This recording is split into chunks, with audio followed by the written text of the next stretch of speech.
Revellame, balik TV5 na ulit. Wawawin, Chinuge pero may bagong game show. Kung bago ka lang sa channel na ito, huwag kalimutang mag-like, share, comment, and subscribe. At huwag kalimutang pindutin ang notification bell icon para maging updated ka sa bawat upload nating video.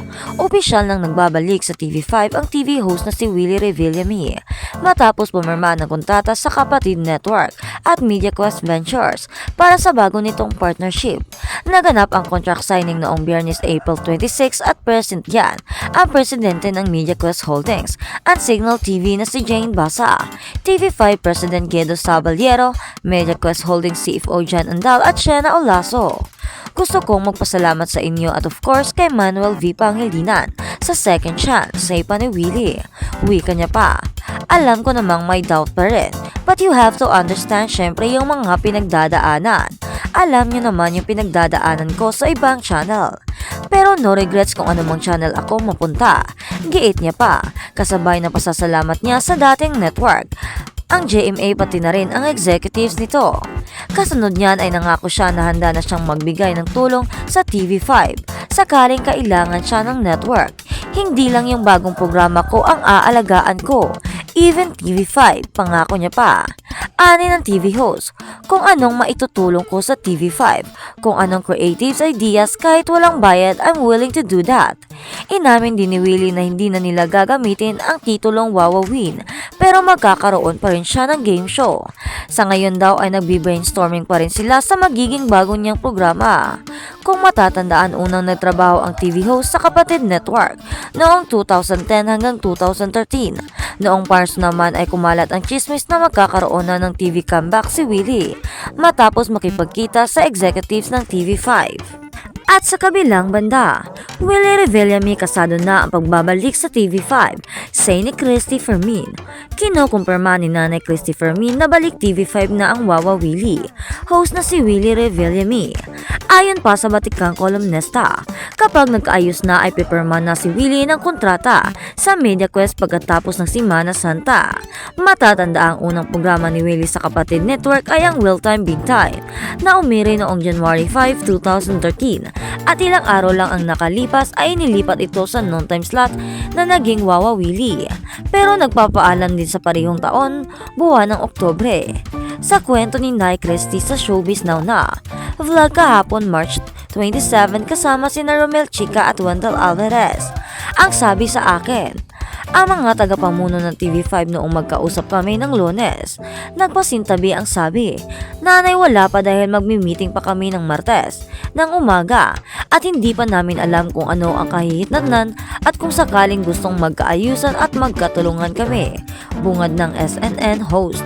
Dagdag pa niya, at saka panahon na rin para mapanood ulit si Willie Revillame sa mundo ng telebisyon. Tanong kaagad ni Romel, at saka ikaw Nay Christy, ay hindi ka naman hadlang sa pagbabalik niya sa telebisyon. Alam ko sa puso ko, alam ng mga boss namin at saka sa 1PH sa Signal. MediaQuest ay wala silang narinig. Ako po si Mana Santa o hindi, lahat ng naganap ay wala na sa puso ko. Gusto kong makabalik ulit sa telebisyon si Willie Revillame dahil maraming mabibiyaan sa mga nangangailangan. Bukod pa sa saya na ibinibigay niya sa publiko, pahayag pa ni Nay Christy. Wish daw ni Nay Christy kay Willie ay huwag laging nagagalit, lalo na kapag hawak nito ang mikropono.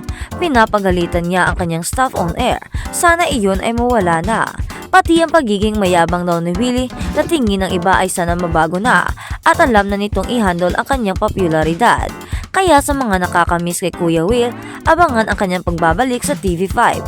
Babaguhin kaya ang titulong Wawa Willie o mananatili ito? Habang sa kabilang banda naman, Sander Ford single na, partner na si Jenna sumama sa ibang lalaki. Salamat sa 3 years asawa ko, paalam at malaya ka na. Caption niya sa post, wika pa niya sa hiwalay na story.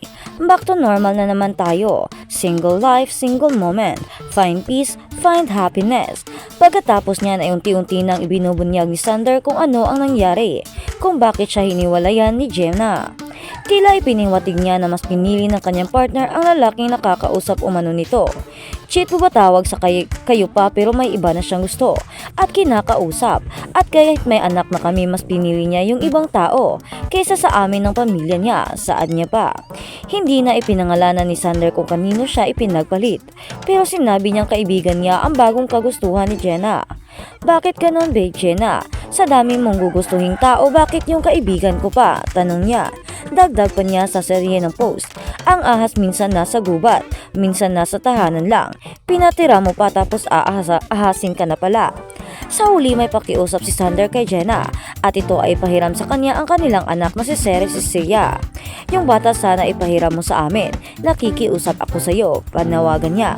Kung maaalala, June last year nang unang hiwalayan ni Jenna si Sander dahil sa issue ng di umano'y paniningil ng huli ng pera sa kapwa sokmed personality na si Christian Mark Gray.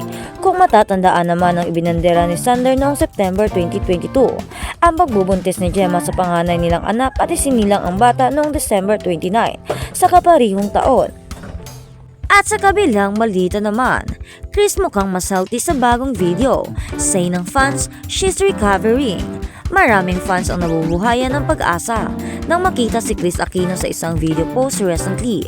Mukha kasing mas malusog ngayon ang Queen of All Media sa gitna ng pakikipaglaban niya sa mga sakit na autoimmune diseases.